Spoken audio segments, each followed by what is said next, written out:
All right, sorry about that. I had to, since my connection's weak, I'm going to just move this thing around a little bit, but I had to jump back on here to stop it and fix the connection on the tablet device I'm doing these videos for you guys on. Just want to say welcome to all the new members of Street Cop Training, our group here. You can check out our website at streetcoptraining.com, or you can email me anytime at streetcoptraining@gmail, or message me right here on Facebook.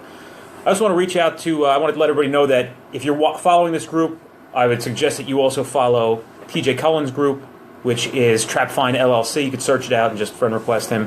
What he'll do is he'll try to verify who you are a little more thoroughly than I do. So just join his group. He's got a lot of good stuff that comes out on there about he does traps and hidden compartments and all that stuff. But today I'm going to talk about two subjects. One was going to be a request from somebody, and the other one is going to be something that I chose.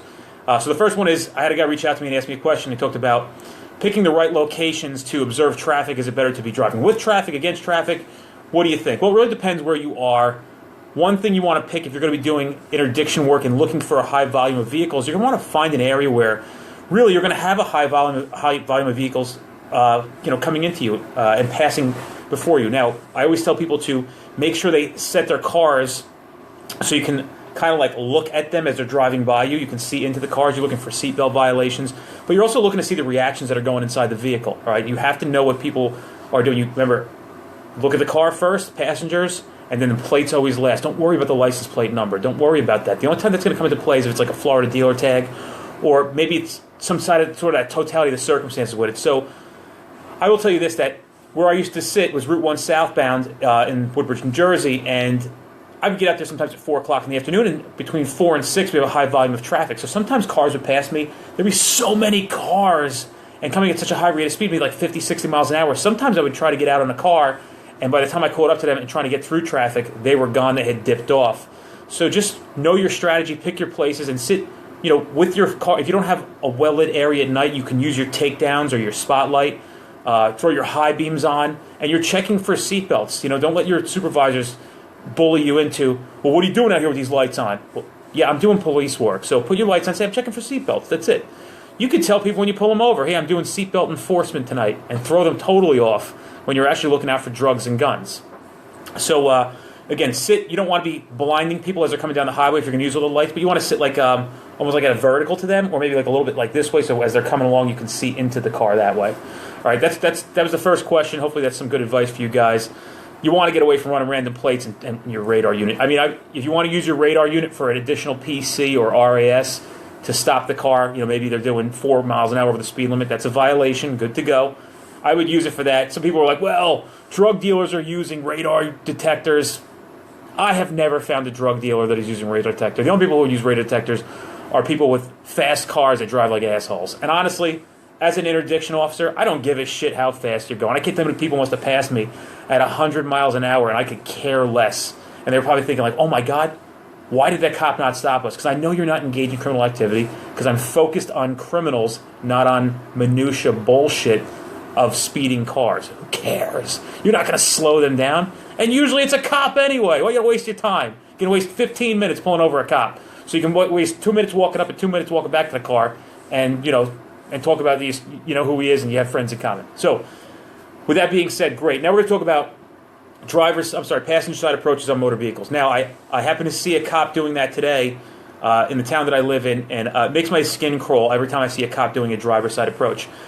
And I was even a guy who was guilty of it. When somebody came back to me and said, hey, we should really start doing passenger side approaches, I was the asshole who said, no, I wouldn't do that. And then when I got educated on it, I realized that I was wrong. And every cop and every person out there today who is doing driver's side approaches and not passenger side approaches, you're wrong. You should not be doing these.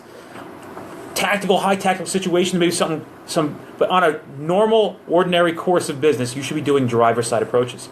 2-man units, stack up on the same side of the car. If you're going to get in a shootout, I would rather have the person I'm shooting with, like this with me, side by side. Not one over here, one over there, because if he retreats that way and I retreat this way, you're going to have crossfire, okay? So always stack up. We rode 2-man units in the department that I worked at. Hand on the shoulder, we'd stack up on the car, we'd stay close to each other, and we're one unit. It's okay. It's all right. You can do it. You can live outside your comfort zone. I'm going to play a video for you guys, and this is the first time I'm doing this. I'm going to do it on my computer. I'm going to flip the camera around. We're going to watch a video from Westerville, and it was a police shootout where if the cop would have made a driver's side approach to the car, he would have been dead. And we'll watch the video, and then we'll talk about the position that he took from doing a passenger side approach and why they're so much better. So let me flip this around. All right, so we're going to watch this video here. It's the first time we're doing this here live. So I've kind of got it set up at a point where this is a normal traffic stop. If you want to Google this, it's the Westerville, or go on YouTube. It's the Westerville police shooting. All right, regular course of business. It's an area here. You can see this whole area is, just a regular night, wherever the fuck Westerville is. All right.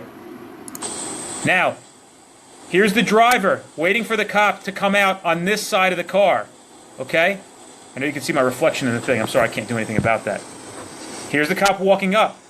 Now, he's got a gun in his hand waiting to kill the cop. The cop, who's got the tactical advantage, sees the gun. He sees the gun. He is double checking. Holy shit, he's got a gun. Takes his gun out.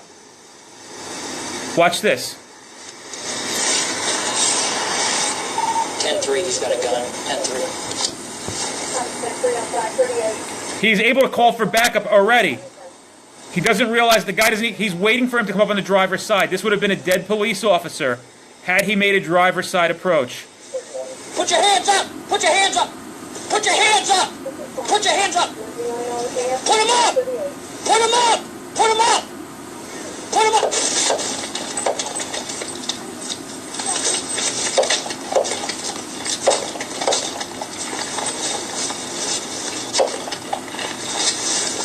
Retreats, gets cover. Shots fired, shots fired. All right. For the purposes of this short video session here on Facebook Live, this is a cop who had a plan. This is a cop who was trained. This is a cop who didn't say, driver's side approaches are the only way I do it. I'm going to do passenger side. He looks like an older guy. He had a plan. What did he do? He can't see the guy. He runs for cover. Gets into cover. Gets in position. Now, we can sit here Monday morning quarterback. We always learn from the mistakes and what cops have done and didn't do, and it didn't cost them their lives. Today, that cop won. That cop is alive today because he did a passenger side approach. He had the advantage. He could see the guy, saw the gun, was able to take the first shot, and he killed the suspect. Okay. After he killed him, couldn't see him, didn't feel comfortable out reapproaching. Backup's on the way. Retreats, takes cover, gets to a position until he can figure out what the fuck is going on. Now, this may not be the exact course of conduct, but in your mind, you should be running these what-ifs through your head. If you're not, you're foolish. If you're going to work and you're real relaxed at work, I used to not go to people, my friends, I grew up in the town that I worked. They'd be like, oh, come over for dinner, have a barbecue. And I'm like, I can't, man. I'm not the same person when I'm in uniform that I am, that you know me as the fun guy drinking beer, playing beer pong, doing shots, and hooking up with your sister. I'm serious at work because I know this shit can happen, and it can happen to you too. So use your brains. Every time you're doing a passenger-side motor vehicle stop from this point forward, you remember this video. You remember this video. I'm going to show more videos in the next couple of days of why driver-side approaches are garbage and passenger-side are the way to go. So passenger-side approaches, stop doing driver-side approaches, you fools. All right. So with that being said, I'm a little passionate about that. I can't stand when cops are doing it. If anybody can find a better reason why they think a driver-side approach is the way to properly approach a vehicle, I'd love to hear it. If you haven't seen my post, go back on my page. The guy who took my class, we watched this video. We watched some other videos of cops getting hit on the driver's side by other vehicles. He decided that week to take a passenger side approach, and would you know it, on the highway his car got sideswiped, and he accredited the fact that he was alive and writing this message today to my training, and the fact that he was wise and his eyes were open to how stupid he was doing driver's side approaches. I'm not telling you you're stupid. I'm telling you your tactics are dumb. Reevaluate what you're doing. You're here to win. You're not here to lose. I can't tell how many people I surprised doing a passenger side approach. I had a guy write to me just before about passenger side approaches, and it's interesting. I was doing a video on this anyway, and he was like, dude, I can't believe I did driver side approaches for so long and didn't do passenger. You were so right. And there's a lot of other reasons why to do passenger side approaches, but I don't want to keep you on this for 25 minutes talking about it. Don't do driver side approaches unless you absolutely have to. Get out of this habit. Break it tonight.